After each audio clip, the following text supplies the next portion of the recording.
Hola a todos, mi nombre es Eduardo Peña, soy director de arte y artista conceptual trabajando actualmente en la industria del entretenimiento. He tenido la oportunidad de trabajar para estudios como Lucasfilm, Weta Workshop, Weta Digital, Europa Corp, entre otros. Y para producciones cinematográficas como la trilogía del Hobbit, Hércules, Deadpool 2 y otras producciones que están en desarrollo. Una de mis prioridades esenciales es ser constantemente un niño, mantener la magia y poderla compartir con todo el mundo. Siempre he tenido la fascinación por las películas, por los cómics y algunos de los personajes de los 80s que desafiaban los límites de la realidad y otros que viajaban en el tiempo en un DeLorean para cambiar el destino.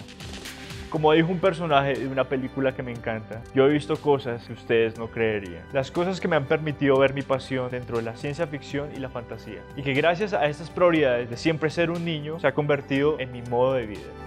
En este curso Doméstica quiero invitarlos a explorar el mundo en el que me desenvuelvo profesionalmente, de una manera muy similar como lo haríamos en un departamento de arte, de cualquier estudio de cine para entender la naturaleza del proyecto. Compartiré con ustedes algunos tips para desarrollar esto desde 2D hasta 3D. Luego finalizaremos el producto de la forma más profesional o lo más acertado para el cliente.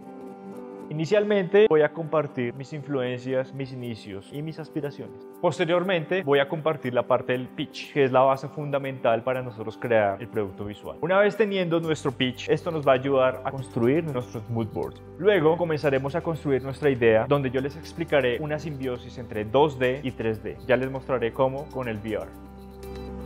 Una vez tenemos el modelo, vamos a transportarlo a un software de renderizado. En este caso, un software llamado Keyshot. Vamos a trasladar los resultados a Photoshop para hacer elementos de previsualización, para luego seleccionar nuestras imágenes que van a definir el proyecto. Finalmente, lo que vamos a hacer es volver a Keyshot. Vamos a tener en cuenta las texturas, la iluminación u otros elementos que nos pueden ayudar a darle un toque más profesional al renderizado. Una vez teniendo los renders, vamos a generar las composiciones que elegimos anteriormente con nuestras previsualizaciones. Para cerrar, voy a compartir con ustedes experiencias y consejos para trabajar en esta industria, qué es necesario aprender y cómo presentar un portafolio. Para este curso los requisitos son tener nociones sobre diseño, arte e historia. Necesitarás una tablet, un computador, Photoshop y nociones básicas de 3D.